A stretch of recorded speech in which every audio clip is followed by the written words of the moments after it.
Yeah, man. Yeah, you're all over. Had the first go. How long's it been? So the first store opened up, gosh, it was August of 2020. What was it, 2024, 2023? No, it was 2024. And then so that one's been open now, gosh, like what, a little over a year and a half? Unreal. Yeah, time flies, man. It really does. How's been the journey so far, if you want to dive a little bit into that? It's been incredible. Like such a great learning experience, quite honestly. Like all the different challenges that present themselves, all the successes to all that kind of stuff. You know, the launch of the store went really, really well. And like you could see, you know, month over month pickup in traffic and revenue and all that good stuff. It's off to a real hot start, and that was fantastic. Big fan of that. Yeah, it seems like you guys really amassed like a very loyal customer base in a almost record amount of time, if I were to comment. Yeah, I think like we took a bit of a different approach. Like the brand we chose to go with, which is called Supplement World, which is a brand that doesn't really exist out here. Where would they predominantly be? They're mostly out west. They've got a couple locations down in Ontario now, but it's generally all out west. Like a very heavy presence in Saskatchewan, which is where it originated from. The founder, Josh McGowan, he's a great guy. I think I follow him. You follow Josh McGowan. He's a great guy. It's like I tell you over there, I fucking follow everybody. You follow? Well, of course you should. Like a cheap whore. Like a cheap. Sorry, I mean, what? Anyway, no, he's great. He started that company out in Saskatchewan, and he decided to create a franchise out of it, of creating multiple sort of successful locations. One of the first franchisors took it. Who's another guy named Ed, and he's also a real hard worker, a real smart guy.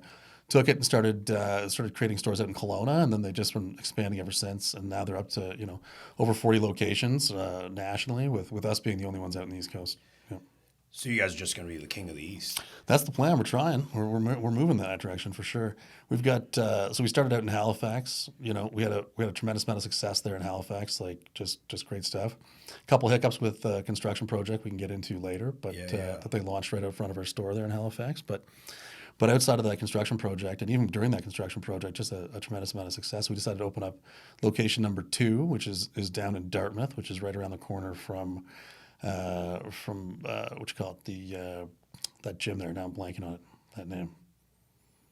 Used to be World Gym. Now Anytime. It's Planet Fitness. No, it's Planet Fitness. I thought it was Anytime. Yeah. Used to be now it's Planet Fitness. So let's break it down. Let's break down some of the recipes to your success, I guess. You say you kind of come at it from a little bit of a different approach as per like the other maybe supplement companies that we have locally out there. What would you say some of the more successful strategies that you guys kind of implemented at store level, whether it be like grassroots, brick and mortar strategy, or like online digital strategy, or a combination? Like, what do you think really kind of propelled you to success as early as you did? It's a combination of both strategies. Like when you look at the Halifax market, it's pretty saturated in terms of supplement stores. Like you've got 8 locations that are owned in between Popeyes and Supplement King, which would be our competitors. You've got a couple independents as well in there for a population of, say close to 500,000 people. There's 9 or 10 supplement stores with us now. There'll be 11, right? So it's a fairly well saturated market. So you've got to take a bit of a differentiated approach, I think, in terms of marketing yourselves. I think it's really twofold. Like one is you certainly have to do all of the old school kind of guerrilla marketing, which would be you've got to go do booths, you got to do shake drops, you've got to do all the stuff that puts you out in the face, you got to do community events. I got to get another Are you guys still doing drops? Oh my gosh, yeah, we're doing drops, all the time. Yeah. The guys really appreciate it. And sorry, I interrupted your train of thought, but I was just thinking about that drop we did at the Halifax Brazilian Jiu-Jitsu Society at my gym there. And there's so many different places you could do it. Like even groups you wouldn't think. So you for people that don't know, a shake drop is how like Supplement World has these shakes. They're like 27 grams of protein, under roughly 270ish kind of calories, almost 0 grams of sugar, 0 to say 6 grams of sugar. They're like very macro friendly, but also kind of taste like a Wendy's Frosty. Like they're like a real milkshake kind of thing, and they're delicious. Like they're fantastic. And once you get people trying them, it just naturally brings them by the store. So if you do like shake drops, whether it be to the BJJ club where we did that, or even like a car dealership or whatever, when we try to get at least 3 or 4 of those out per week, and it really drives business through the door. I bet, man. Just like, how would you say, it builds that kind of trust, that rapport. You guys just coming in, you're kind of just dropping stuff off. You're not really expecting, any immediate return, but it's just like, hey, we're out here. Here's your drop. Well, it's just like, hey, we're out there, we're in the community. And people, I think, generally, they like being engaged. Most people like being engaged. For sure. And so especially other people that are working in businesses, they say to themselves, hey, here's somebody who's out there working. Here's somebody that's involved in the community. Here's somebody who's involved in sort of the local area, and they care enough to come drop by something. Let me go check it out. You know what I mean? And if they're in the market for purchasing supplements, then you've probably just acquired yourself a new customer, right? So it's and the cost to benefit ratio is certainly high on there for sure. Yeah, and I mean, I could definitely see some similar type strategies in my own business because I'm a very big community guy as well. In Sackville, trying to get as much exposure there as possible, and also like it's all about giving back to your clients too. Like I do a lot of Santa events. I do Easter egg hunts for the kids. We do free giveaways through my mail outs. So if you're not on my mail out list, shameless plug. Yeah. DM me, I'll put you in there. Always giving away stuff, free tickets to this, free tickets to that. I've also seen you do a ton of promotional work for like the different businesses in your community as well, which is I'm sure greatly appreciated. Yeah, man, I appreciate you mentioning that because I think one thing that gets lost, and we'll kind of go into the world of real estate for a minute. Like I think people got kind of get their blinders on when they're looking at homes. Mm-hmm. They're just looking at the home, and people got to realize like the community is very important too. Because like you might love living in your home, but you might leave out the door and be like, oh, actually, you get to the next block and you're like, what's that? Which is a really great thing you're doing for Sackville. Because like Sackville used to have this kind of stigma, which it shouldn't have anymore. Yeah, I know. Because Sackville has really, really become a very different place. I think we're the fastest growing community in HRM. Yeah, I mean, I lived out there for years, and even while I was there, you're in Sunset Ridge, right? I was in Sunset Ridge, lived out there for years, and even when I was there, you could see the gentrification happening, like it's just turning into a very different place. Yeah, there's apartment buildings everywhere, all over the place, and like new stores, new commercial plazas, and like high-end stores, sort of like more premium kind of locations. You know what I mean? Like it's very different, especially with like I'd say Indigo Shores going up there too. You know what I mean? Brings in like a different community, whole new subset of people, really. Yeah. More money. Mm-hmm. It's going back into the economy, the community. I mean, you got places like shout out to Casa di Stefano, the little wood fire pizza place we went to. Yeah, that place is gorgeous. That place is fantastic. Right? Yeah, it's awesome. like a very homey, comfortable atmosphere, and the food is just like that comfort food. It's all homemade. You know what's cool is the lineup at the door for lunch. Like when we got there, yeah, it was like packed. It was packed. Like this place opens up at noon. There's a lineup, and like it was like a Wednesday, a Tuesday. It was like I think it was a Tuesday. Yeah, like a Tuesday. And they got a lineup to open. We barely got through the first part of the week. Yeah, I know it's wild. Like good for them. Like that shows you that there's a market for it there, and that Sackville's turning over and changing, which is great. Yeah, and I think the other part of it too is not only showing people that you're out there for the community, but it also you're out there. People get to see you. You're the business owner. You're the face of it for your business. For me, like I don't have a brick and mortar store selling products, but I'm the product that I'm selling, essentially. So the more exposure you get out there, the better for everybody. And you're bringing awareness around your shake drops and being healthy and I've even had to take a little step up. I mean, my dogs were taking more supplements than me. Yeah. And my wife's an animal. She's, glucosamine, fish oil, all the stuff. Like even one of my dogs, poor guy, he's getting a little old, and I hate to think about it because I've already done it once, but like he gets like CBD oil because he's got like sore shoulder blades or whatever, tendonitis or whatever. He's got some issues with his joints. Yeah. And like, but he's like, for a 10-year-old dog, he's in fantastic shape. So I think, and what's crazy is the supplement space itself is growing. Like the knowledge on it's growing, and people are starting to want to take more. They want to do more preventative medicine as opposed to say necessarily treating kind of medicine. You know what I mean? So let's not treat pain with painkillers. Let's treat, say for example, if I've got issues with my joints, maybe I want to take some omega-3s. You know what I mean? Yeah. Maybe fish oil can help a little bit. Yeah. Sorry, excuse me. Can help cognitively, can help, with your joints, that kind of stuff. Maybe you take glucosamine if you find that helps. Maybe take some collagen as well. There's all kinds of different. For your nails and your skin. There's two different types of collagen. One's good for nails, skin. The other one's good for joints. But it's there's all kinds of sort of, I don't want to call them homeopathic, but different ways, different supplements you can take to help with not only just mental and cognitive function, but physical function, sleep, relaxation. Yeah. All that stuff. And people are becoming more and more aware of and more educated on these things, and as it does, the space is growing. Like, despite, like I mentioned, it was saturated, but I think the overall demand for supplements is going up as well. Yeah, man. I think just the overall like access to information has really opened up people's eyes to like maybe what they should be doing in terms of proactivity for their health. I mean, I just got to think about like, and I mean, my parents probably still have the same opinion because they probably, hard to teach an old dog new tricks. No offense, anybody that's my parents' age watching, if they do. But I remember like I went to, I think it was Defining Bodies. It was like one of the only gyms was at the YMCA in Yarmouth. Mm-hmm. I was like, I was 16 because I was driving because I drove myself to Yarmouth. And I was like super into the gym because like back where I grew up, it was like rural fishing community. So the strongest guy was the coolest guy. So you had to be the strongest guy. Yep. So I was like, well, I got to go. You did get pretty darn big there, Chris. Yeah. But I was in the city by then. Yeah. But that was definitely my goal for a long, long time. Through my 20s as a naive kid. But I remember my mother found my creatine in my car one time. And she was like, what is this? It's like, I talked to my friends and they say this is steroids. There's still people that think that. It's freaking crazy, man. It's crazy. Like my wife takes it because she read that there's a bunch of sleep studies. Any moms watching, I don't know, check with your doctor or whoever you trust. But we did a bunch of research, and knowing that obviously Caitlin's going to be breastfeeding and she has been successfully, so that's been great for her and the baby. But it's every 2 or 3 hours you're up in the night, and obviously sleep deprivation can start compounding and can definitely, negatively impact your day. So it helps with cognitive ability because what creatine really does is help with ATP production, right? Which is a source of energy for both the body and the brain. Yeah, I remember that in biology. And well, hey man, there we go. And then so what it does is help with ATP production. So like if you're on sort of low levels of sleep, forced through it by say breastfeeding or having a small child where you're up multiple times during the evening, absolutely it's going to help. It's also just going to help in general. Like, and also women should all be taking creatine. They have more of a demand for it than men because they produce less naturally, and men certainly don't produce enough. But sorry, I didn't mean to interject, but does it help with osteoporosis as well? I don't think they're more susceptible to that. To osteoporosis? No, it's not necessarily going to help with that. It's really just a feature that generates. There's other supplements, by the way, that help with osteoporosis for sure, but creatine's not strong on that list. Am I thinking about the right thing? The bone density thing? You're talking about bone density. Like you can take like calcium supplements or some other stuff in there that'll help, but I'm not a doctor, guys. Yeah, not a doctor. These are all.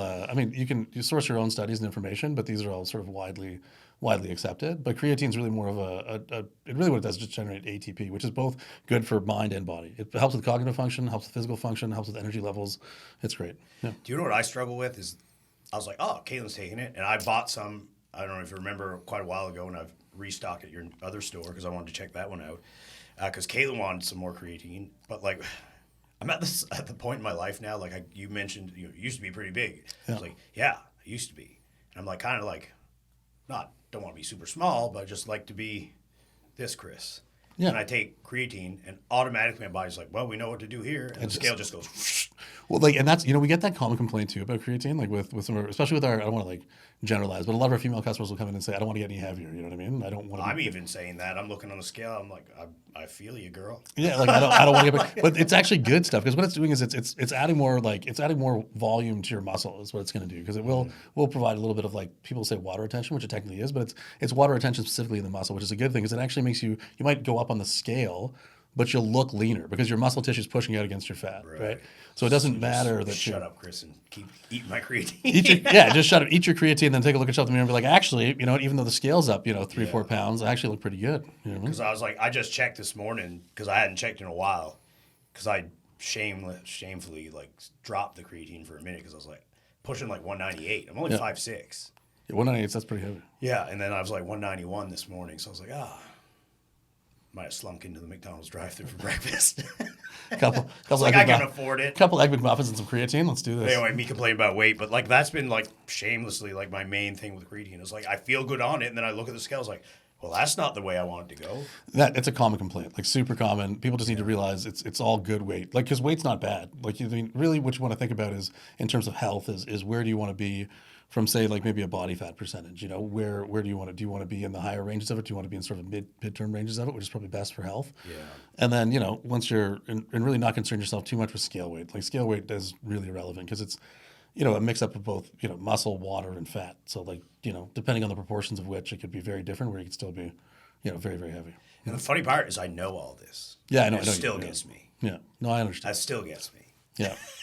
Circling back, what was the other question you asked? You asked about what was the other component of marketing? The other, it's about it's a like digital what, strategy. what would you say, like, because obviously the other people that are out there are other brands, other companies that are out there. I mean, they've definitely amounted to some success on their own as well with their strategies, but I don't know, like I kind of like I told you before, I kind of follow everybody, and I know my client Chris Thames runs some of the Popeye stores as well, and so I kind of see a little bit from everywhere. I don't see as much from the Sup King guys, but I don't know. In my algorithm, maybe it's because we're pretty good friends potentially, but like I just see your guys' stuff all the time. It's like I don't see as much of the video marketing and it's very well put together and it's engaging, and like I watch it and I don't even take that many supplements except for the few that I do today. We run a pretty aggressive digital market. Like the world of marketing's changed a lot. Like there's still radio, there's still TV and all that kind of stuff. But most people are spending half their lives on their phones these days. You know what I mean? It's crazy that you're not doing marketing on. Like you're wild if you're not doing social media marketing, which probably has the biggest general return, right? Yeah. And so nobody knows who we are yet, and still probably 75% of the city doesn't know we exist that are in terms of consumers of supplements, right? Because we're still so brand new. So one of the best ways to get out there is there's sort of a digital marketing strategy and being fairly aggressive with it, which is what we've done. Like we run the best supplement store in the city. I say that with confidence. That's not a knock on the other guys, but our supplement store is hands down the best supplement store in the city. And we just need to let people know. You know what I mean? So if you want, more options, you want to have cheaper options, you want, not only is it cheaper options, we've got better options, we've got more options. You know what I mean? So it really is, I think, not just I think, I know the best supplement store in the city. So we've got to get aggressive with letting other people know that. You know what I mean? Yeah. And we've done that through social media. That's been one of the branches of what we do. So a couple of things, I guess. Where do you guys feel your best investment is in social media? Is it just the organic content? Are you doing much paid ads? Like, we do have a balanced strategy? Yeah, we have a budget we would set on a monthly basis for boosting. You know what I mean? I'm sure you do the same thing. Yeah. And especially like we would target things we really want, or we really think is, let's say, like information we really want people to know. You know what I mean? Like if this is something that's different, like what's a differentiator? Like for example, for us, our bulk protein section. I was just going to say that this is my next thing. Our bulk protein section is fantastic. Like it's a really high quality protein made here in Canada. It's a pure whey isolate, third party tested to make sure it's completely safe and metal free. It's a great product. And it's cheap. Like it's $27 a pound. You know what I mean? It's at least 10 to 15, in some cases 20 or more dollars cheaper than a 2-pound tub. And it's great stuff. And people could it's cheaper than buying protein at Costco for the most part if you're going to get a good quality one. And it's cheaper than buying it at say like Bulk Barn. It's going to be cheaper than anywhere else in the city. Then cheaper than buying it online. Like it's a great product. People should know about it. So we spend a lot of time, or a lot of money, I should say, trying to promote and hype that up because it's a great option. Yeah, man. It's definitely one of my favorite things, and the shakes too, man. Like, just to get back to that, one of your employees made me one. I used to do the bodybuilding, the powerlifting. I did all the stuff and the protein shakes, and I still like one here and there. But I drank so many like peanut butter protein, chocolate explosion, because like you're so restricted when you're dieting that like. Even stuff I don't really want, I'd want. Yes. Just because I couldn't have it. So like the sweet chocolate taste to make me think I was doing something I wasn't supposed to was good. Now that I don't really need that because I just eat more of a balanced kind of diet now, like I can only do a few of those every so often. But the one that I did love was you guys made me a fruit one. Oh, the fruit smoothies that just came out, they're really good. And it was so refreshing, and you get your protein. It was like a nice hot day too. I think it was like they're fantastic. They're really good. We have like these new fruit. They're basically made with like a combination of fruit, a little bit of sugar free or low sugar juice is what it is, and like it still comes out in a scoop of protein powder with some ice and a little bit of our base, and it comes out it comes out very low on the sugar scale, so it's still very very very low. Calories are still very low, lower than the other shakes, and then it comes out with 27 grams of protein, and it tastes good. They're like these fruit smoothies. They're delicious. They're kind of newish, so they haven't gained a lot of traction yet, but they're starting to gain more and more traction, and they're really good. Yeah. Yeah, man, I think it's great because like lately I find myself trying to find stuff that like tastes real. Not that any, you know what I'm saying? Yeah. Some of it's just my taste buds as I've matured and got older, the sweet isn't as much as it used to be. Yeah, it's not like, listen, I'm not a big sweets guy. I'm like more of a salt kind of Me guy. too. So I think it's an evolutionary thing, like man versus woman, not versus, but yeah, I know what you mean. Like I think there's a women generally difference. like sweets more evolutionarily based, and then men sweet and salty. Yeah, it's kind of where we go with it. But like that's what I miss when I'm dieting or when I'm trying to cut weight or whatever it is I'll miss like pretzels, that kind of stuff. Oh Right? yeah, those zesty Mordens. Oh man, or like those ever get those like veggie straws with the ranch veggie straws? Oh my god, dude, they're so good. Anyway, Oh man, unreal. they're unreal. There's way too many kids next to my house that I just dive into. But anyway, that's neither here nor there. But yeah, it's a like I love all that stuff. And but I will say this, they're probably they're a great post workout snack that bring people in. Like that I think has been a big success for us here in Halifax is people will come in post workout and then grab one of those shakes because it's like a perfect macros for a post workout. 27 grams of protein, 9 grams of whatever it is, 6 grams of fat, 7 grams of fat, 20 grams of carbs. You know what I mean? And 275 calories, and you just recharge and refresh after a workout. It's perfect. Yeah, man, you gotta get it in during that anabolic window. That's it, man. People Is like that it. still a thing? It's not. I think it's been generally scientifically disproven that there's an anabolic window. So much bro science when I was coming up. Yeah, I man. know. I think it's generally Train been past the disproven. pain.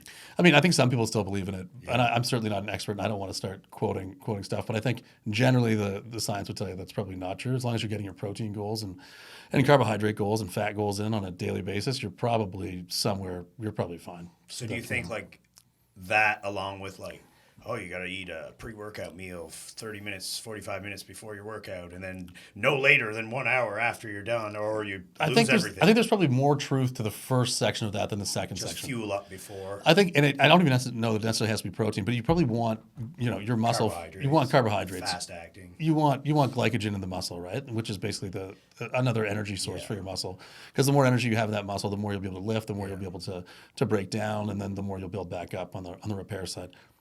I will say, man, like I think you know this too. Like I kind of went from like all in bodybuilding, powerlifting till I basically blew myself up. Like tore my quad, and I was like, sound like if you ripped my jeans. Oh my god, no! It was terrible. Like, That's awful. Dropped a back squat off my back. Kind of almost. I thought I broke my wrist. Was it on the drop that you tore it, or was it on the lift? It was like 2.5 reps. Oh man, so it was on the half rep up? Yeah, basically, just went I went to go up and just went. Every tear I've ever heard of is like 2 sets in. It's like 2 reps in, I should say. Oh man. Like everyone I know has torn a pec or torn anything like that or torn a bicep. It's usually on the second or third rep. Man, I've had 2 buddies at jiu-jitsu, like somebody's going to take them down. They've posted with their arm, bop, God, bicep, right in their shoulder. pretty painful, eh?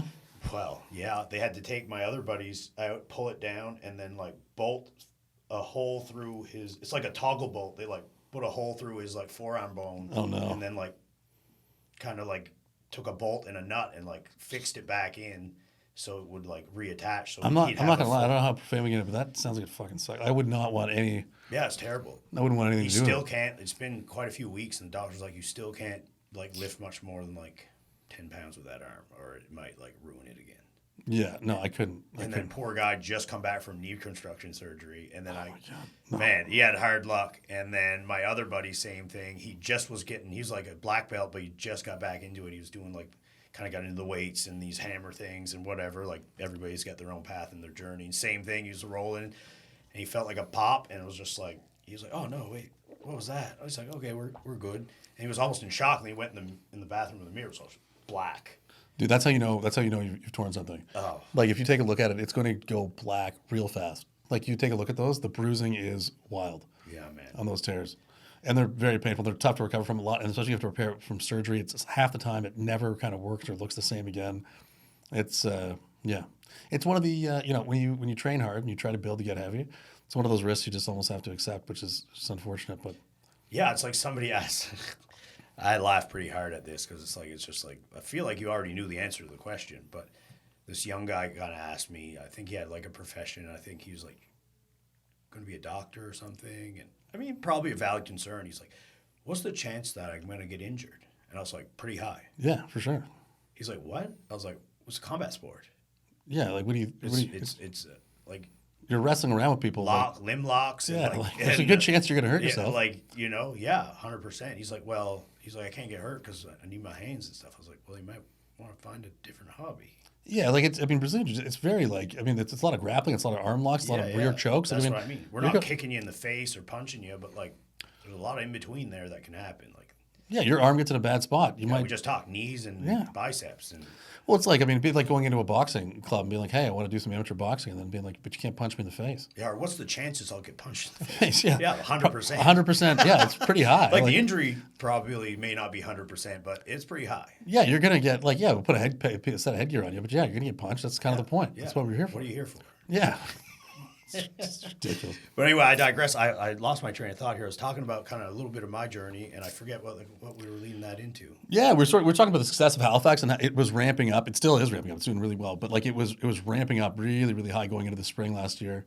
And then we had we talk about challenges and things you had to overcome. Yeah. They launched Let's dive into that. Yeah, we launched They launched that construction project down on Old Dutch Village Road, which is like right out front of our store, and it's an 8-month construction project that just locked down that entire section. And how long, before we get too deep, how long were you guys open before that happened? So we were open from August to May, so about 7 months, right? So That's was not a little great. longer, 9 months. That's not good. No, it's not. Not for a business that just started up. No, and not only that, but like to be fair, like the city did not do a very good job with this construction project, and the city councilor Catherine Morris was awful to deal with. Yeah, tell us did you engage her on the issue? Absolutely. Like when they started the construction project. Well, I think step one would be if you're going to create an 8-month construction project. Maybe let some businesses know. Yeah, like I think you have a responsibility to let the community know that this is happening in advance and speak to the businesses especially that are going to be impacted. And they kind of make the argument that businesses wouldn't be impacted because they've got one-way traffic down the street, but it's undrivable, it's unsaleable, it's very inaccessible. It creates so much traffic congestion that people avoid the area. You know what I mean? In general, makes almost as much sense as the bike lanes they have up here. Well, that's what the project was for, right? So I mean, I think in part they're saying they're doing some cosmetic stuff to make the lanes a little bit shorter, make the sidewalks a little better, make it like more ease of access for buses and stuff like that. But realistically, like, it's included under that bike lane project for the city, that project that was supposed to be 30 million that's now gone up to over 110. Anyway, so that's what that construction project was for. But you would think if you're going to launch an 8-month construction project, you'd speak to the local businesses in the area, give them a heads up, and be like, hey, if you've got any capital projects on the go that you're going to expand into, maybe don't. Like maybe don't go throw all of your capital at something else. We're going to throw a wrench in. Because we're going to throw a wrench into your revenue. You know what I mean? We're going to absolutely, like, if your revenue is a bicycle, we're about to throw a big old stick in the spokes of that bicycle. So, and it's not just us. I mean, we managed to still stay afloat. We managed to still stay cash flow positive. But I mean, you can see almost a drop in about 25% in foot traffic. And you can correlate that drop right into the day, like right to the date they started that construction. And then it went down immediately, right? So if you're down 25% foot traffic, you could assume that you're almost down that much in sales revenue. Yeah, exactly. So it's like now, I mean, like as you grow, the basket size generally increases because people become more and more comfortable purchasing there. So we were able to sort of fight that off a little bit, but it's really like it put a wrench in sort of the growth trajectory of that business for sure. And now that the construction project is finally over, no thanks to Catherine Morris, but now that the construction project is finally over, we're excited because we'll be able to start driving customer base back in there. But we've got to start again. We've got to do things like this to let people know that, hey, construction on Dutch Village Road's over. It's repaved. It's fully accessible. Come back in. We've got a nice parking lot around the corner from the store that you can park in for customers. It's easily and accessible. Come on in. Yeah, and I mean, not to get too deep into it because, obviously we both have business to run, but I mean, it doesn't take long for people to reroute their habits. No, like once something becomes inconvenient, what they do is they find a new alternative. Right. Because once and like I told you, like we do a ton of guerrilla marketing. We do the social media strategy, but then we do a ton of guerrilla marketing, whether it be pop-ups, booths, community events, whatever. And the more you talk to people out in the community, the more people are like, oh yeah, I know where you guys are in Halifax, on that Halifax side. I'm not going through Dutch Village, man. I'm sorry, I'm just not doing it. And we were hearing that all the time, everywhere we went. And it's just, and it's unfortunate. Now we managed to survive. We managed to stay cash flow positive there. But a lot of those businesses didn't. And like just absolute lack of empathy from the city and Catherine Morris is terrible. What was her kind of like, did you engage her? And what was it kind of what absolutely. was some of your concerns that you raised? And then maybe if you care to share some of her feedback. Yeah. So, I mean, like at the onset, we reached out and sort of said, what's the scope of this project? And she sort of gave sort of waffly kind of answers. Mm-hmm. And then soon to learn, like when you dove into it, this is going to be an 8-month project. You know what I mean? That's set to go from sort of May all the way through to mid-December. You know what I mean? Which is an 8-month project that they launched essentially, to completely shut down the entire area. So I think there should have been some, like, number one, let people know in advance, you know what I mean? If they have any other capital projects or if they're going to need to say go out to a bank or something like that for sort of interim financing to stay afloat due to revenue loss, that would at least give them the opportunity to do so. There was none of that, you know what I mean? No advance notice. which is really, really unfortunate. There's no civil, like there's no funding from the city either to assist with businesses that are being that are taking losses at the hand of the sort of municipal government either. And when you ask about that, they say that's the province's responsibility, and we'll send a note.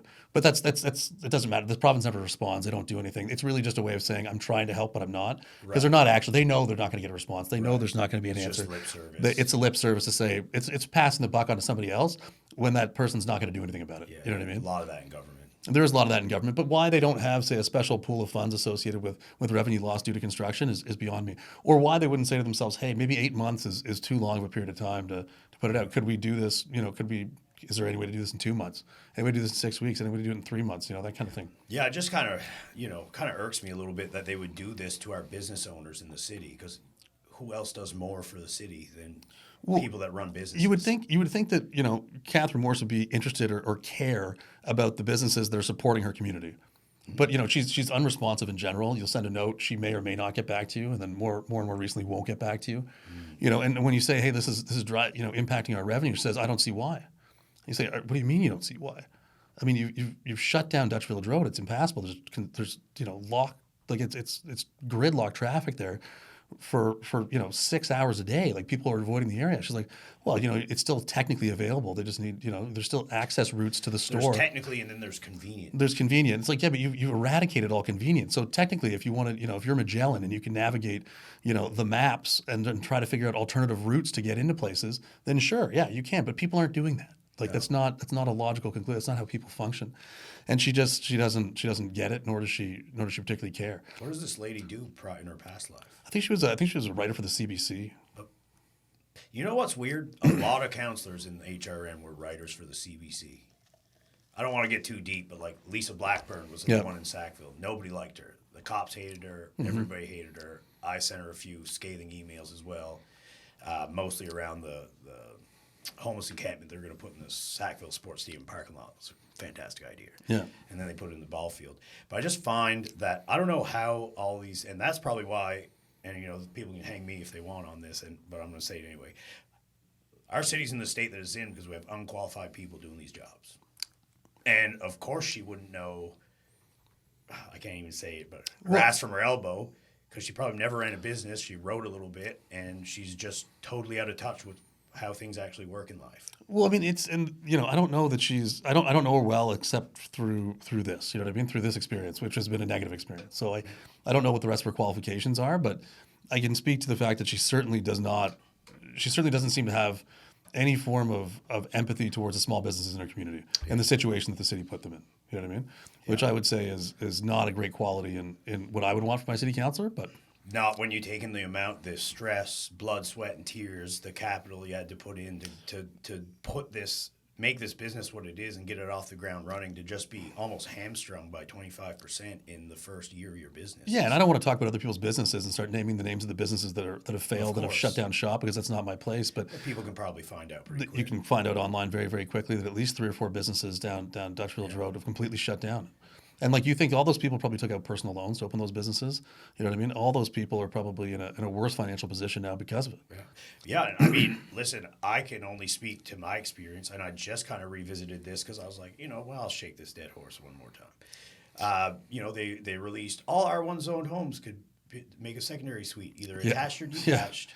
Yeah. No stipulations, no rules around it. Just apply, and you can do it. Well, Chris and his wife, why am I talking to third person? Me and my wife, were like, hey, well, we wanted to buy property, but everything went crazy because of COVID. So my wife's frugal. We didn't have enough capital really because the prices went crazy. So we're like, well, why don't we start at home? It's a great idea. You know what? We'll make a short-term rental because we want to control when people are in our home and when they aren't.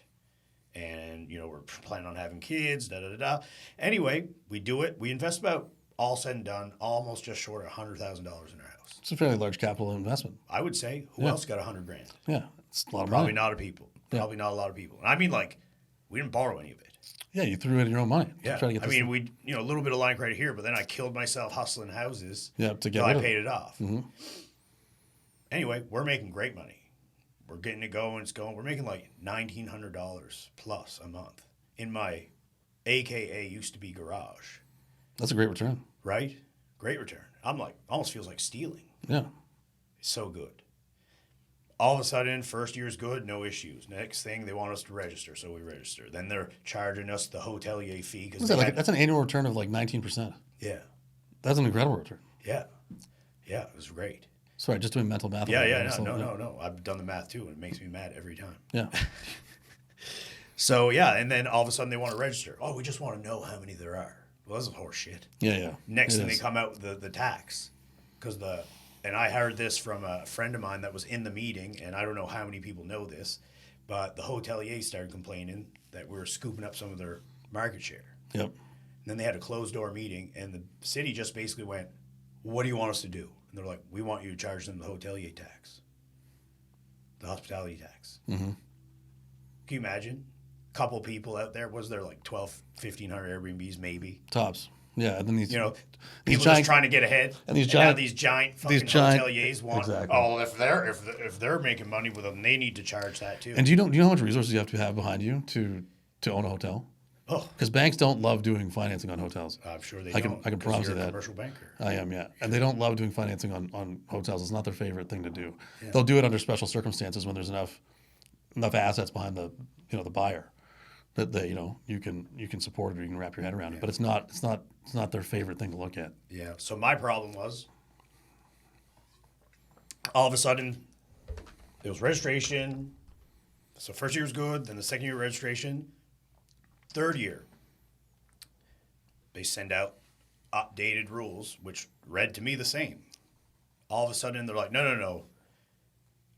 We're not allowing any short-term rentals for secondary suites in XYZ municipalities, and they had a list of stuff. Yep. Meanwhile, I know other people doing it, so I don't know if it's like a case-by-case thing, if they're feeling nice. And so they were letting other people off, but not you? But yeah, and then they're saying like, oh, well, they're renting part of the secondary suite, but they're keeping a bedroom as a personal residence. And I'm like, they're like, you could do that too if you removed your kitchen and added access back into your home. I was like, what are you talking about? That makes it appealing as an Airbnb. Like you don't want I don't want people in my house. Yes. Whether they're relatives or not. Like, and I don't want whether it's by accident or on purpose. Like I have a baby and a wife. Whether it's a long-term rental or a short-term rental, I don't want them accessing my home. And then they're like, well, you have to be a primary resident. I was like, it's in the footings of my home. They're like, yeah, but it's a separate unit. There's no access, so it's technically not a short-term. That's such a silly. And then but it's registered as a secondary unit. And then they never sent me an address. So then I revisit this, because I was like, fuck it. My cousin moved from Ontario. I was like, you need a place? Boom. So now I'm making $1,500 a month. Still good return. It's good, but it's not as good as 19. That's $5,000, almost $5,000 less. We'll call it $4,000. Yeah. 4,800 less a month. Just because you're like, we didn't do anything about the rental situation here in Halifax, and now it's on you, Mr. Citizen that tried to better his life, and like, shame on you. Mm-hmm. And they're just like straight up no. Yeah, they basically said we didn't plan for the infrastructure, so we didn't accommodate to plan for infrastructure. So we're going to force you into doing. And we're not going to. So we're going to force you into doing longer term rentals. Yeah. Basically, we're going to shift our problem on you. That is the foresight that you see across the board in this entire city. Yeah, I mean across the country as a whole. To be quite honest with you. Anyway, I get a little heated on it, so we'll pivot. But yeah, I mean, I can definitely attest that. And John Young emailed him the first time, didn't hear beep, beep, nothing. Yep. Silence. Didn't care. That's our regional, HRM counselor for Sackville. Nothing. Didn't give a shit. Wrote him a year later. Hey, John, just following up on this email I wrote about a year ago. Haven't heard anything back. Oh, so sorry. Thought that somebody would get back to you. What about you? I wrote to you. Yeah. I sent it to you. Yeah. How would you get back to me? Mind you, the structure of my email was, pretty forward. There's some. I was pointing out some of the stuff we just said. It was a pointed email. Is that what it was? Yeah. Well, I mean, the bulk of it was that it's not my job as a citizen of Halifax to fix your rental problem. I feel bad that people don't have places to live. And why are we spending so much time protecting, those that have tons, like protecting, say, for example, independent owners of hotels, for example, as opposed to smaller business people. Like, let's really focus on people trying to make a go of it here. But and the problem is like they make these meetings and they feel like nobody's going to find this information out. But like people love to tell me stuff. I don't even know why. They love it. There's all kinds of weird stuff going on in the city. Oh yeah, people like to talk. If they have information, they like to share it. They like to share it, especially like stuff they don't agree with. Yes, absolutely. But anyway, councillors suck. They don't care about our businesses apparently, and they don't really want to let you get ahead. No, this is my experience. And they want to put us some property tax. And they want to put 10.5%. They want to raise property taxes, but which is absolutely astronomical. As if housing wasn't unaffordable enough. And then Halifax Water wants to put your rates up. Yep. NNSP. Also, meanwhile, they can't keep our information safe. And how many boil advisories has Halifax Water had? Yeah, it's like where's all the where's all the profits going? Well, Halifax Water is owned by the municipality, but I think it's privately owned. I don't think it is. Is it? I don't know. We'll have to ask ChatGPT. One quick ChatGPT can get this, but NS Power is certainly privately owned. Yeah. It's owned by Emera, but like it's and that's they've had a data breach over there where they haven't been able to keep people's information secure. They actually can't accurately bill you. See, they don't know if they're billing you correctly or not. They're just sending you a statement based off what they think you're probably using. Do you know what I love? The one that sends you like what percentage of your power is going to what? Yeah. It's like, I don't know. Can you monitor that? Yeah. How do you know what's plugged into what outlet? Yeah. I don't know how they do that. But also, I think it's horse shit. I think it's probably an estimate. But I also think that, I know that right now, I mean, Sam Houston's come out there and said it himself. They can't accurately bill. Like basically because of that data breach, it was more than a data breach. Obviously, it's corrupted some of their systems. Their billing system isn't accurately calculating out what your bill is. Like they're not able to calculate automatically what friggin' new meters they put on our. They can't read them. They're not accurate. Like, unless they go out there and do a manual read, they can't identify what your usage is properly. Right. So we're just guess. We won't hire anybody to do real readings like we used to every once in a while. We're just going to take your money, and when you complain about it, we're just say too bad. Yeah, pretty much. Anyway, that NSP now Tim he's filing an investigation into that. I'm actually kind of like what Tim Houston's doing on that front. Like he's taking a very aggressive stance with NS Power and saying, listen, guys, you need to be a little more forthright with our consumer base here, our customer base, because you do have a monopoly in this province. Yeah, which I thought was supposed to be illegal. Well, unless you sell it to them and create a law for the monopoly to happen. But yeah, just sort of saying, you got to be more forthright. And B, we need to know what the heck's going on here. Like, are you billing people for stuff that they don't owe? And then are you actually going to be able to tell us what they owe later so that we can, if they've overpaid, they get the money back? Like we don't really know the answer to this question, really. Like you say that's what's going to happen, but how? Like we need to know how. Remember when they caught Canada Bread colluding with the grocery stores, and they're like, "Did you file for your $25?" Yeah, you can get like it was like fuck yourselves, man. Yeah, price. They made millions. Well, when Sobeys and Loblaws were price fixing on the price of bread, yeah. And you don't think it happens? Like those guys are the biggest crooks. Oh yeah, I'm sure. But yeah, other than that, like that's city council. So far, my experience with our city councilor Catherine has not been great. Well, wouldn't look recommend at the state of our city. I'm trying not to be aggressive. I'm trying to be somewhat political here, and what's the word I'm looking for? Somewhat neutral, or trying to give it a neutral stance. But but if you caught me off the podcast, I might have a more pointed. Yeah, commentary. I have to hold it in, but it's hard sometimes. It is hard sometimes. It seems like we're getting every corner. We're just getting shafted a little bit. It is. Now the construction project, just so everybody knows, is finally over. So check out Supplement World Halifax. Very accessible, very easy to get to. Parking around the corner, it's fantastic. Yeah. And and also a shout out and big thank you to our loyal customer base that was able to keep us afloat over the last 8 months while the city did their darndest to shut us down. So thanks very much, guys. We really appreciate it. Yeah, man. Good plug in there. And let's move on. Before we get to the opening of the second store, maybe some of the unique encounters you had kind of doing that one, what would you say would be like if somebody was looking to, they're just getting back in the gym and they're starting to get in shape and maybe they're feeling like their recovery's lacking or they need a little extra something, like what would be like your top 3 kind of supplement stack, maybe just to get somebody's foot in the door? Top 3 supplement stack. First thing is protein content. So the most people are not consuming enough protein, which is just hands down. So if let's say you're starting at the gym, you're in a new routine, you're working out 3 to 4 days a week, right? You need to make sure you're getting, let's say if you're sort of an average build male, let's call him 5'10", 200 pounds, something like that. You need to be consuming about 170 to 200 grams of protein a day, which sounds like just a number that should be easily achievable, but it's not. So you have to actually start thinking about how much protein you're consuming on a daily basis. So I'd say protein content is probably the very first thing you want to do for muscle recovery because it is the basis upon which your muscles recover. So get a good protein powder. They've got tons of whey isolate. Probably the best overall choice as long as you don't have any digestibility or food ineligibility options. Oh my God, that was a mouthful. That would be the best one you can do. But that's probably number one. Number 2 on there, I'd say is probably getting, like, if I'm going to rank supplements, I mean, I'm a big pre-workout guy, but it's not necessary. It doesn't actually, you don't need it. It just helps. It doesn't need it. Collagen's fantastic, but you don't necessarily need collagen. It's a great additive. EAAs are great, but you don't necessarily need them. They really help with recovery if you don't need them. So I'd say if I'm going number 2 on my list of supplements, it's probably a good fish oil. Good fish oil? Good fish oil, Cardiovascular health. Cardiovascular, joint health, cardiovascular, joint, mental, mental cognitive function. Hormone balance. It's absolutely amazing. I'd say that's probably my number 2. I think everybody should be taking it. And the number 3 is there's nothing better for like, say, growth and recovery and weight loss. And when I mean growth, I mean muscular growth, than good sleep. So get yourself a good magnesium and zinc combo there, and I think you're probably in a great shape. I did pick some of that up from your place. Yeah, little zinc, little copper. Yep. Copper zinc, maybe? Was that? You do want, so copper helps with the uptake of zinc, is what it does. So I bought the combo one. You want the combo one. Center zinc or something. Center zinc. It does help quite a bit if you get the copper in it, because it helps with the uptake of zinc. But magnesium and zinc, it doesn't like help put you to sleep. It helps keep you to sleep. Yeah. So when you sleep deeper, you sleep more restfully, and you get more recovery out of it. Is that why I get up to pee at night? Because you don't have enough magnesium and zinc in there? Maybe. It could just be because you're becoming old like myself and you drink enough water. Yeah. Maybe too much coffee. Too much coffee. I think I snore a little bit too.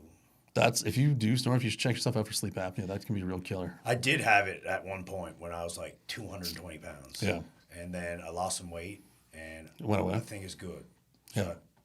I noticed, I don't know, maybe it's the kid now that I'm like sleeping one eye open and every little thing, and then I'm like, well, I'm kind of up, so my body's like, well, maybe just go pee. I have the exact same problem. I'm like 210 pounds-ish now, sort of walking around at. But like if I'm get up over 225, sleep apnea is just rampant. Snoring is through the roof. Man, do you got one of them masks? I do, yeah. I only use it? I use it when I'm up over 225. I hate it. I can't. It takes a while to get used to, man. It really takes a while to get used to. You know what happened? I would think I got used to it. I would wake up and I had taken it off in my sleep.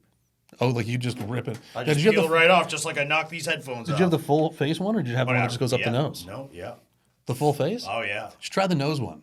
I had them all. You had them all? You just couldn't do it, eh? I couldn't do it. I hated it. I found like my nose would get like, maybe the things were too big. It was like pushing my nose out. It was getting like raw, like around the edges. Yeah. Maybe you need they come with different like nose bands and stuff now. Like how long ago was it that you tried it?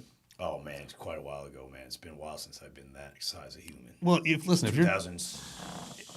Oh, sorry. When I move in this chair, it sounds like I'm breaking wind here. That's okay. I don't think we're going to pick that up. Hopefully not. But if it does, just give people a heads up. I'm not doing that.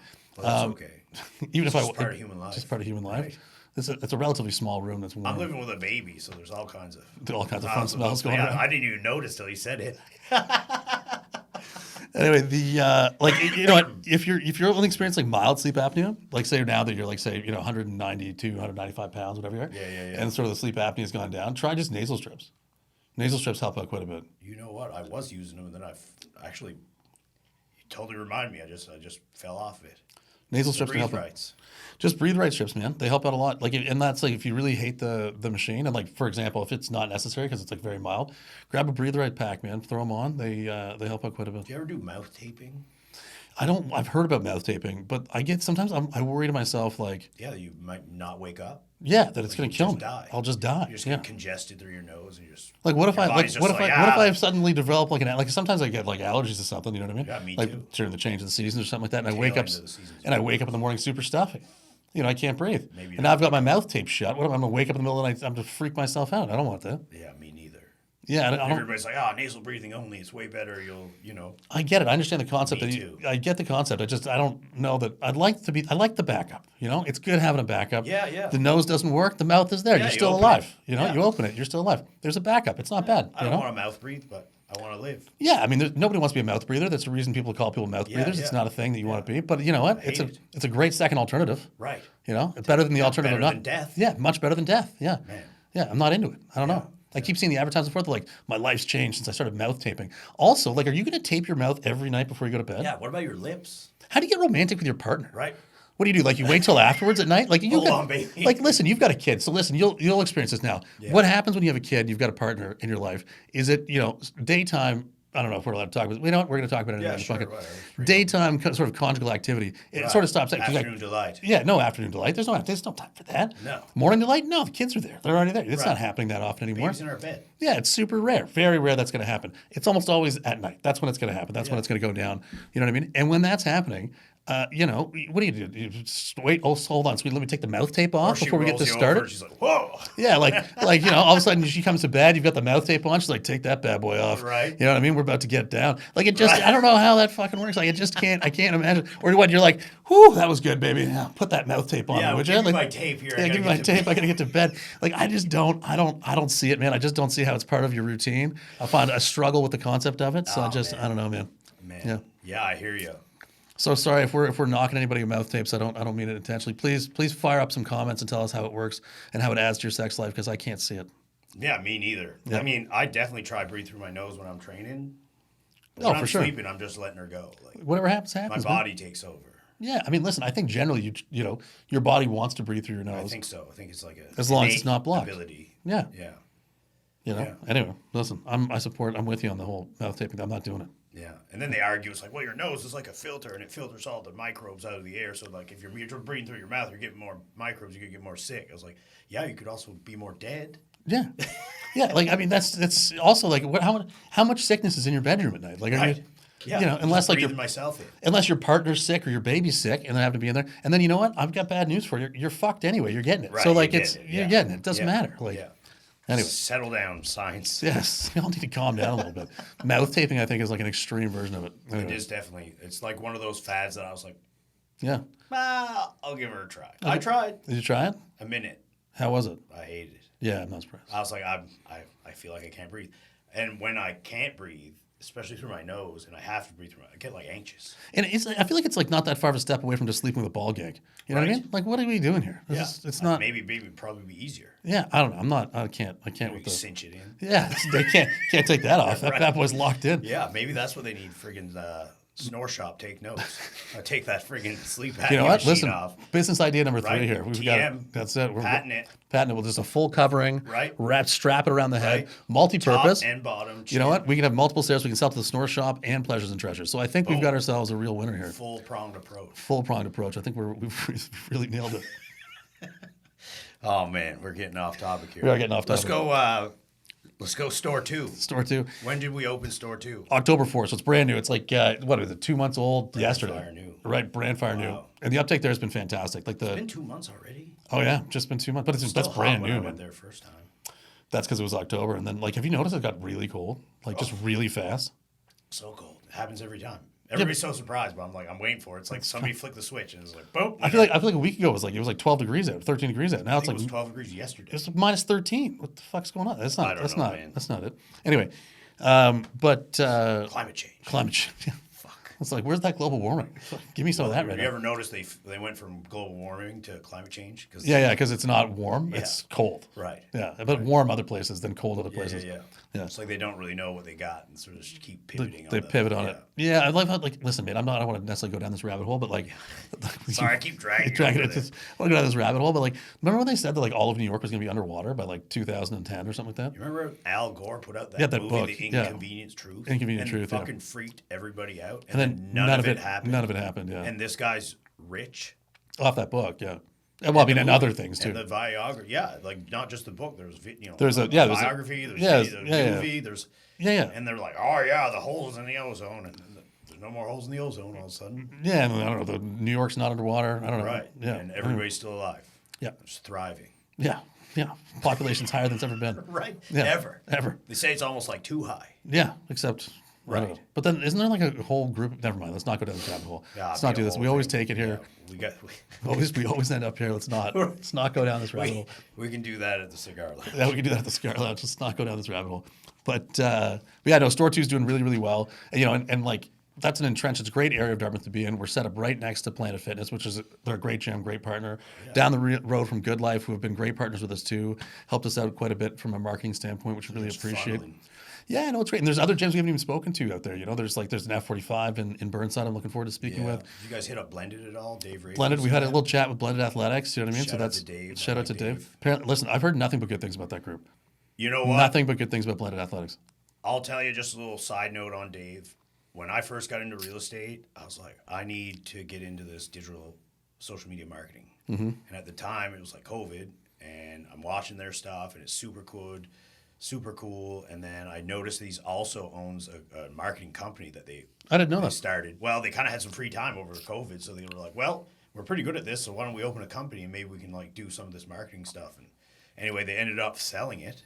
Interesting. But like I reached out to Dave because I remember him. I used to be in a little bit of photography when I was doing the powerlifting bodybuilding. I remember, yeah. And I shot one of the powerlifting meets, like just like for fun.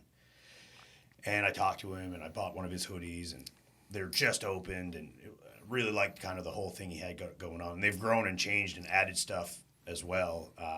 But what I'm getting to is I messaged him. I was like, hey, man, I'm Chris. He's like, hey. I was like, I'm a realtor. I noticed you guys are really good at social media marketing and I'm not. Do you think I'd talk to you about like how you're doing it and how it all works and maybe just give me a couple tips, like, you know, if you want, I'll bring you coffee. He's like, yeah, man, listen, we got coffee at the gym. Just come on, we'll pop in my office, talk, no problem.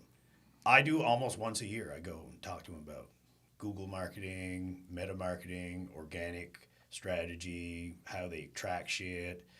He's an open book. He's a super nice guy, and he's just out there to help and just be a good guy with a solid community, and it kind of shows in his gym.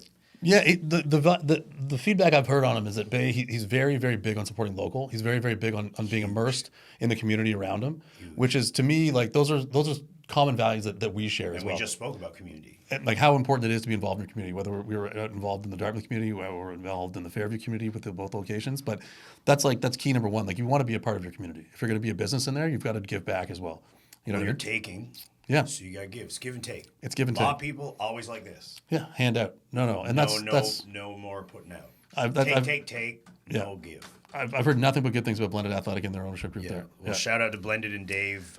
He's been a great buddy to me, although limited capacity in terms of like our little meetings. But hey, man, like if anybody's looking for a good gym in Dartmouth and they want to do the group fitness or the CrossFit or the Olympic lifting, High Rocks, I think they're doing. High Rocks is a new thing too, which is I just started like I know one of the girls. Dude, High Rocks is no joke, bro. Is it no joke? It's no joke, man. Probably give her a go. You should do it, especially like where you're like into more functional training. Yeah. Give High Rocks a shot. Go swing by Blended. Shout out your boy. I might have to do it. Yeah, man. He's been hitting me up with some mail outs. Yeah. I ended up on their newsletter, so I do keep track of that. They've also got a cool powerlifting gym down in Dartmouth now. Shout out East Coast Iron. East Coast Barbell. Sorry, East Coast Barbell. East Coast Barbell. My bad. Yeah, they've got like which is a super cool powerlifting gym down there, which is pretty neat. Yep. Nice. Yeah, High Rocks. I mean, I did a half marathon. I did an 8-hour endurance race. Like I'm all about like.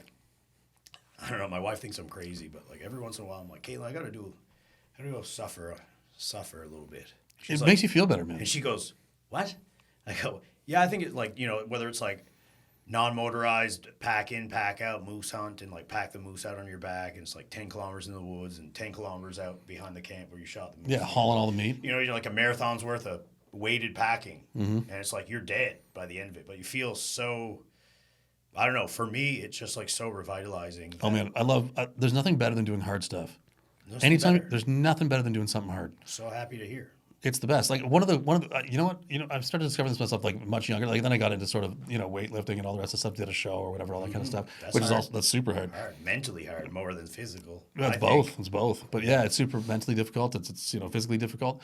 But there's also like I once did. One of the coolest things I did that was super difficult. I did like the 100-mile wilderness, which is like this cool stretch of the Appalachian Trail in Maine. Have you ever heard of the Appalachian Trail? Yeah. It's pretty neat. So there's like a stretch down there so the Appalachian Trail goes from Springer, Georgia to Katahdin, Maine, and takes about 6 months to hike. It's called like a through hike, and you got to every once in a while you stop into a town every day or two, restock on supplies. If your shoes are worn out, you can buy new shoes. Most of the towns are used to the hikers because there's tons of hikers that do it. Right? So it's almost specific to people doing this run. It's built up. What's happened is because the run has become so popular, and it's such a thing to do in the United States. You know what I mean? And for even Canadians to travel down there and do it. It's become, they've built up, sort of an infrastructure around it to support it, right? So like if you need shoes, food, camping food, that kind of stuff, there's stores in all those little towns to help support you. But, generally what people do is they'll either start in Katahdin or Springer, Georgia, depending on what time of the year they do it. And then so maybe they start in like, say, February in sort of, in Springer, Georgia, where it's a little warmer, and they hike up to Maine throughout the summer. You know what I mean? Anyway, we didn't do the whole through hike because I don't have 6 months to hike a trail. Unfortunately, I've got a job and responsibilities and stuff. Yeah, for sure. Yeah, can't do that. But what we did the 100-mile wilderness section of it, which is the section in Maine, which is the longest stretch of the whole trail without a store or anywhere you can stop. So it's called the 100-mile wilderness. It's about 160 kilometers for Canadians. Up through the Appalachian mountain ranges, up and down. It took us like 6-7 days with just a pack on your back. And I lost like 7 toenails, busted up my leg. By the end of it, I was limping my way out of there. But there's only one choice. Like once you're over the halfway point, yeah, well, you're going to turn around? Can't turn. It's further. It's going back. It's going further. You might as well do it. Might as well finish her up. You got to finish her up, man. You know what I mean? So like I came out of there. What did you do that with? I did it with my buddy Jimbo, my buddy Kyle. Yep. Nice. How many years ago was that? Oh gosh, it's been a while now. It's been a little minute. Been a little minute since we had kids, but yeah, it was a heck of a time. That sounds amazing. It was great, but I mean, it's challenging. It's hard. You know, it's difficult, but it's fun. Like then once you get out of there, you're all bruised up. You've lost toenails.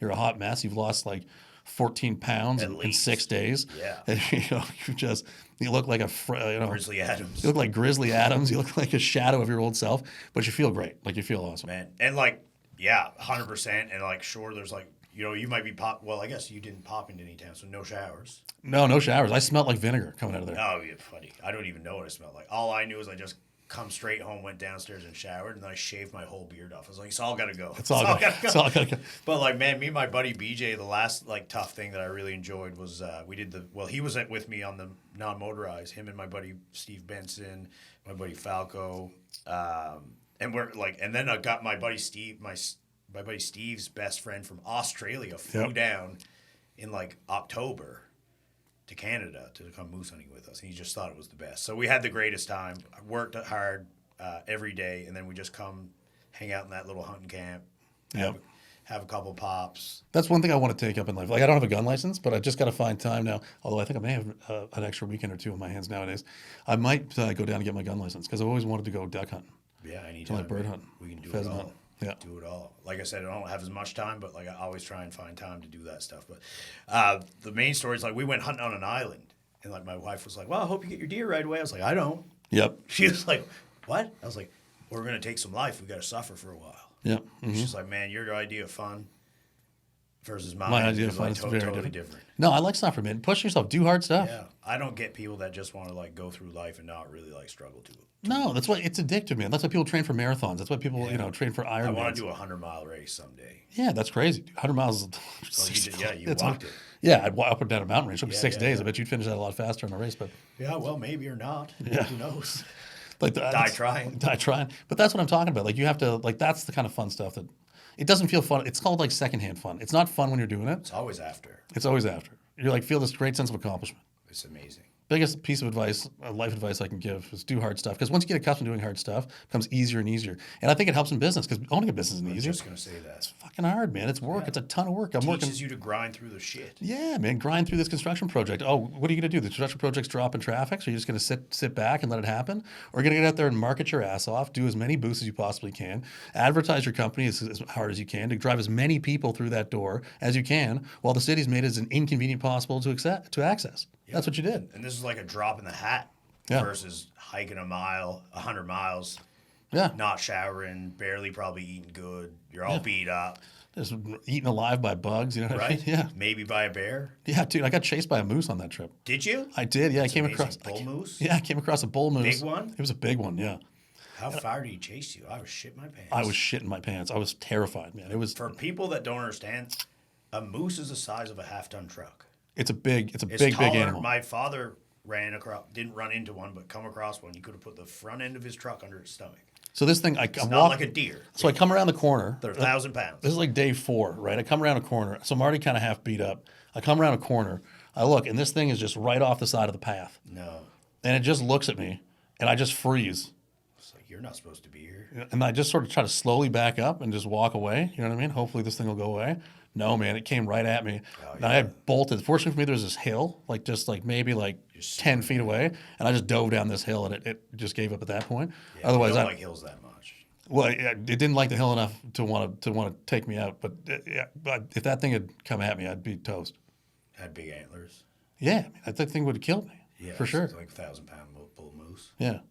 Some people bring dogs in that 100-mile wilderness. Apparently, that's a bad idea. Is it? Yeah, so if you bring a dog, what'll happen? So a ton of people travel with dogs, but dogs can catch scents, right? So let's say a dog smells a bear, starts catching the scent of the bear, goes after the bear. Yeah. Then what happens? The dog finds the bear. And then the dog's dead. No, and then the dog says, "Oh fuck, I don't want this smoke," and then runs back to you and brings the goddamn bear. Yeah, I want the smoke. Yeah, I want the smoke. And then all of a sudden you got a dog being chased by a bear running right back to you. Yeah, so train your dogs, folks. Yep. Don't bring them on the 100-mile wilderness trail unless they're well trained. Yeah, unless they come back when they're called. Yeah. Yeah, for sure. But there's been a few incidents of that on that trail. Yeah, man. I knew a old friend of mine brought his parents over to the Cabot Trail, and they weren't paying attention. These people were from away. I won't name any names, but all of a sudden, buddy turns around, and the old guy is going, "Come on, there's a fucking bull." Like it's like trying to feed the bull moose. And he's like, "What? Whoa, get away from that!" Like drags him away. He's like, "What do you mean?" It's like it just looks like a nice animal. He's like, "No, that thing will kill you." Dude, it's wild to me that people just think that they're pets. 1,000-pound thing. It's like an East Coast elephant. Do you know what my guilty pleasure is in life? Did you ever watch any of these Yellowstone videos? Yeah. So people going to Yellowstone National Park and trying to feed and get photos with the bison and stuff. Yeah, and just getting smoked. And then the people are like, yeah, go closer. Go close. Yeah, put your hand on it. I'm like, why would you do that? Why would you think that's a great idea? Picture. Yeah, I don't think Instagram, there's no amount of likes and follows and shares I can get on Instagram that's going to make me go pet a bison. Yeah. No. Yeah, especially bison, they're like 2,000 pounds. Those things are huge. They're not pets. Yeah. They're in Yellowstone National Park. It's not a pet. No. They survive, fight for their life most days against wolves and grizzly bears. Listen, that's my guilty pleasure is watching those and just being like, what are people doing? Why would you do that? Here's your sign. Just stop with this. Where do these people come from? I don't know. It's like don't stand on the black rocks at Peggy's Cove. Oh my God. Everybody stand on the black rocks. There's signs everywhere. Signs everywhere. Everywhere. Well, it won't happen to me. Yeah. I'm nimble. Yeah. Oh no, it's not going to happen this time. And at least twice a year, somebody gets swept into the ocean. Right. Yeah, and it's hit or miss whether or not they get recovered. Right. Yeah. Yeah, there's a lot of riptide in there. Riptide. Well, I mean, the water's coming up like this and going down like that. If you get carried under, sucking you in. It's going to suck you under pretty quick. Yeah, man. I've even got swimming a few places on the ocean where you get sucked into a current. You're like, oh. Ooh, that's if you ever get sucked into a current, if you haven't done it, trust me, you probably don't want to, but if you do, you'll feel fear in that moment because you realize no matter swimming's going to get you out of it. You got to wait for that current to spit you out somewhere else, and then you got to go. Yeah. Yeah. It's no joke. No, because you can't fight it. No. People think it's current. Yeah. No. You're not doing anything about it. Move as much as you want. Swim as hard as you want. That current's taking it. Yeah. It's just like being attached to a winch that's just pulling you in or wherever the winch is attached to. You're done. You're done. You got to wait for it to spit you out and then hope for the best. Yeah. Anyway. Stupid people out there. That's about it, though. We got anything else we want to cover here? No, I think that's pretty well it. I think, I think people just got to, think for themselves, take care of their bodies, and go out there and do some hard stuff so you appreciate the rest of your life. Biggest recommendation in life, go out, do hard stuff, because if you get used to doing hard stuff, you'll continue doing hard stuff, and you'll only get better and better, I think, personally. Yeah, let's get better. And shameless plug, check out Supplement World Halifax, check out Supplement World Dartmouth, best supplement stores in the city. Shameless plug. Best shakes, best bulk protein, best buy out there. Absolutely. Christmas is coming. Absolutely. Stock up. Let's go. All right. We'll button her up there, man. Thanks again. Appreciate you coming on again. It's always a pleasure. Always appreciate being here, man. Maybe next time we can do a bank sort of. Yeah, we really never talked about any of that. Well, this one's more of a shameless plug for my store, which I appreciate. Thanks maybe for maybe we take more of a financial outlook on the new year or something. I mean, it's obviously a very interesting market we're in. Very interesting times. A lot of potential volatility coming up. Potential. Yeah. Hopefully, it's just potential. I think there'll probably be some volatility. Yeah. I think so. All right, we'll leave it there. Happy Friday. Yeah. Have a great weekend. All right. Cheers, Thanks, folks. brother.